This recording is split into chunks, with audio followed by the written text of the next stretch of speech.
प्यारे बच्चों, स्वागत है आपका। अध्याय स्वामी की दादी। आइए पढ़ते हैं। बैठक और भोजन कक्ष के बीच कम आवादार अंधेरे गलियारे की बंसी कोठरी में स्वामीनाथन की दादी अपने सारे सामान के साथ रहती थी। उनका क्या सामान था? 5 दरियों, 3 चादरों, 5 तकियों वाला भारी भरकम बिस्तर, पटसन के रेसे का बना एक वर्गाकार बक्सा, लकड़ी का एक छोटा बक्सा जिसमें तांबे के सिक्के, इलायची, लौंग और सुपारी पड़े रहते थे। रात के भोजन के बाद स्वामीनाथन दादी के पास उनकी गोद में सिर रखे लौंग, इलायची, गंध भरे वातावरण में अपने आप को बहुत प्रसन्न और सुरक्षित महसूस कर रहा था। बड़ी प्रसन्नता से भरकर वह बोला, ओ दादी, तुम नहीं जानती राजम कितनी ऊंची चीज है। उसने दादी को राजम और मणि की पहले दुश्मनी और फिर दोस्ती की कहानी सुनाई। उन्हें पता है उसके पास सचमुच की पुलिस की वर्दी है। स्वामीनाथन बोला, सच? उसे पुलिस की वर्दी चाहिए? दादी ने पूछा। क्यों चाहिए? दादी ने पूछा। तो पता, पुलिस अधीक्षक हैं, वह यहाँ की पुलिस के सबसे बड़े अफसर हैं। दादी काफी प्रभावित हुई। उनका सच में काफी बड़ा दफ्तर होगा, उन्होंने कहा। फिर उन्होंने उन दिनों की कहानी सुनानी शुरू की जब स्वामीनाथन के दादा रौबदार सब मजिस्ट्रेट थे। इनके दफ्तर में पुलिस वाले कांपते हुए खड़े रहते थे। उनसे डरकर खूंखार से खूंखार डाकू तब भाग खड़े होते थे। स्वामीनाथन अधीर होकर उनकी कहानी खत्म होने का इंतजार करने लगा, लेकिन दादी बोलती ही गई, इधर उधर भटकती हुई और अलग अलग समय पर घटी घटनाओं का गड्ढमड्ढ करती रही। बस काफी है दादी, उसने रूखे स्वर से आगे बोलते हुए कहा। मैं तुम्हें राजम के बारे में कुछ बताना चाहता हूँ। जानती हो तो गणित में कितने नंबर मिलते हैं? बहुत सारे नंबर मिलते होंगे ना, है ना? दादी ने पूछा। अरे नहीं, तो 100 में से 90 में मिलते हैं। चलो अच्छा, लेकिन तुम्हें भी मेहनत करके की तरह ही नंबर लाने चाहिए। तुम्हें पता है तुम्हारे दादा कभी कभी ऐसे उत्तर लिखते थे कि परीक्षकों को भी चकित कर देते थे। इस सवाल के जवाब देने में दूसरों के मुकाबले 10वां हिस्सा वक्त लेते, तो फिर उनके जवाब इतने शानदार होते थे कि कभी कभी उनके अध्यापक उन्हें 200 नंबर तक देते थे। जब उन्होंने एमए किया तो उन्हें इतना बड़ा मेडल मिला था। मैं कई सालों तक उसे गले में पहनती रही, पता नहीं मैंने कब उसे उतारा। हाँ, जब तुम्हारी बुआ पैदा हुई। नहीं, तुम्हारी बुआ नहीं, तुम्हारे पिता। याद आया, तब बच्चा 10 दिन का था। अरे नहीं, मैंने पहले ठीक कहा था, तुम्हारी बुआ ही पैदा हुई थी। अब दादी भूल रही है। पता है वह मेडल अब कहाँ है? मैंने वह तुम्हारी बुआ को दिया। उस बेवकूफ ने उसे गलवा कर 4 चूड़ियां बनवा ली, और वह भी इतनी मामूली चूड़ियां कि मैं हमेशा कहती रही हूँ कि हमारे परिवार में जैसा मामूर कोई नहीं। और अब बस भी करो दादी, तुम बेकार की पुरानी कहानियां सुनाती रहती हो। क्या तुम राजम के बारे में नहीं सुनना चाहती? हाँ हाँ बोलो। दादी, जब राजम छोटा सा लड़का था उसने शेर मारा था। सच? बड़ा बहादुर लड़का। तो बात मुझे खुश करने के लिए कह रही हो? मैं यकीन नहीं होगा। स्वामीनाथन ने बड़े उत्साह से कहानी शुरू की। राजम के पिता एक जंगल में डेरा डाले हुए थे। राजम उनके साथ था। अचानक 2 शेर उन पर झपटे और एक ने पीछे से हमला करके पिता को गिरा दिया। दूसरे ने राजम का पीछा किया। राजम एक झाड़ी के पीछे छुप गया, वहीं से गोली चलाकर शेर को मार डाला। दादी, क्या तुम सो गई? उसने कहानी खत्म होने पर पूछा। नहीं बेटा, सुन रही हूँ। अच्छा बताओ, कितने शेर आए थे? 2 शेर राजम पर झपटे थे, दादी ने जवाब दिया। स्वामीनाथन दादी के गलत जवाब से चिढ़ गया। मैं तुम्हें इतनी जरूरी बातें बता रहा हूँ, तुम नींद में न जाने क्या क्या उल जुलूल कल्पना किए जा रही हो।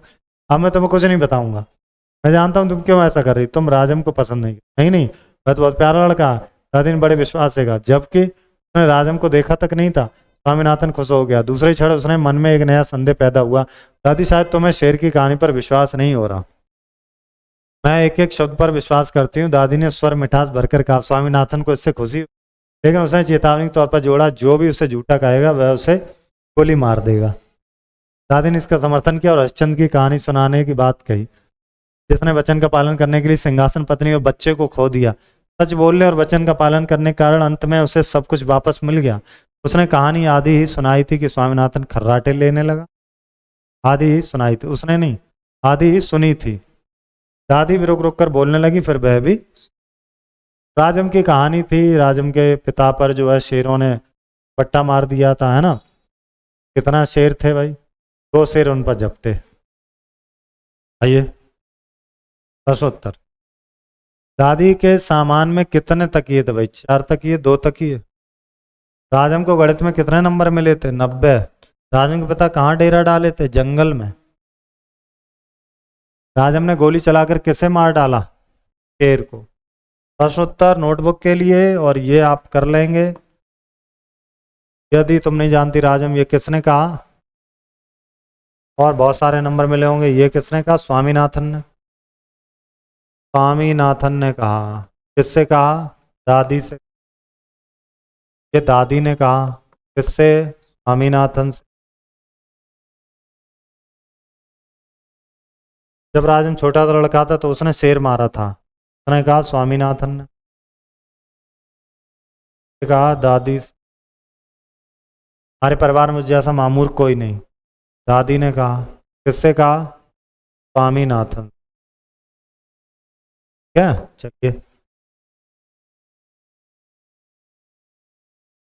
आगे पढ़ते हैं। ये आपको चैप्टर पढ़ के ही भरना है। दादी अलग अलग समय पर घटी घटनाओं को अड्डमड्ड करती रही। राजा में झाड़ी के पीछे छिप गया। शेर ने झाड़ी में घुसकर राजन पर हमला कर दिया।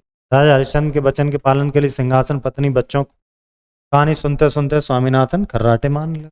अब कुछ ये व्याकरण वाले भी मैं आगे शब्द ढूंढने जो कि विदेशी भाषा के, चलिए ढूंढ लेते हैं विदेशी भाषा। जैसे यकीन विदेशी भाषा का शब्द,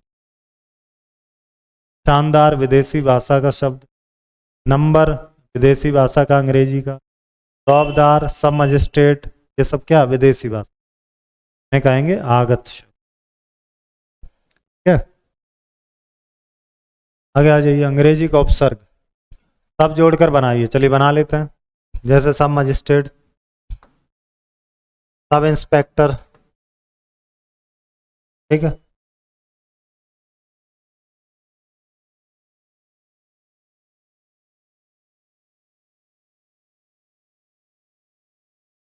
सब इंस्पेक्टर हो गया।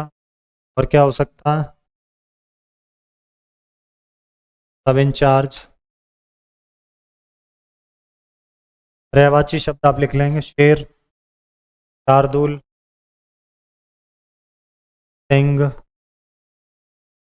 केहरी, रात्रि, शाह, यामिनी, पिता, कनक, हाथ और कनक हो गए, हाथ हो गए, और कौन हो गए? बा हो गए, अब्बू हो गए, तेरा, तेरा का क्या?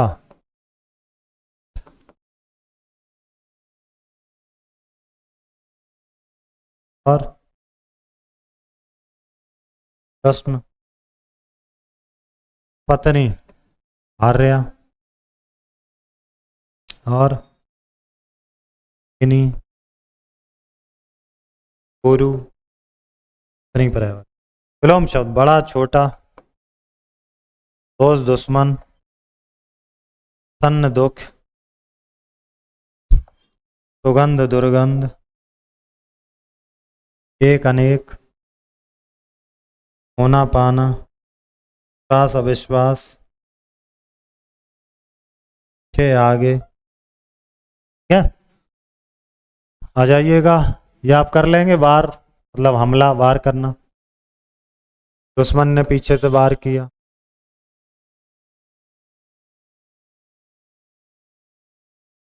वार किया। वार माने दिवस। आज रविवार है। उत्तर माने जवाब। सही उत्तर दिया। सही वह उत्तर में गया है। उत्तर दिशा हो गया। पंक्ति माने लाइन। तुम पंक्ति में लगो, लाइन में लगो। पंक्ति माने वाक्य। यह अच्छी पंक्ति है। आसान है, आप कर लेंगे। आइएगा, क्या बनाई लोगे? दोस्त, ई लोड दो, दोस्ती तरह। और क्या क्या बन सकता? दोस्ती हो गया। खट्टा में जोड़ दो, खटाई। और क्या हो जाएगा? माला में जोड़ दो, माली। ठीक है। इमला में जोड़ दो, तिमिली। यता, महानता, शत्रुता, वीरता, मित्रता, मिठाई, रजाई, लड़ाई, पढ़ाई, लिखाई, है ना। इस तरह से आप बना सकते हैं। मिलते हैं अगले अध्याय में। धन्यवाद।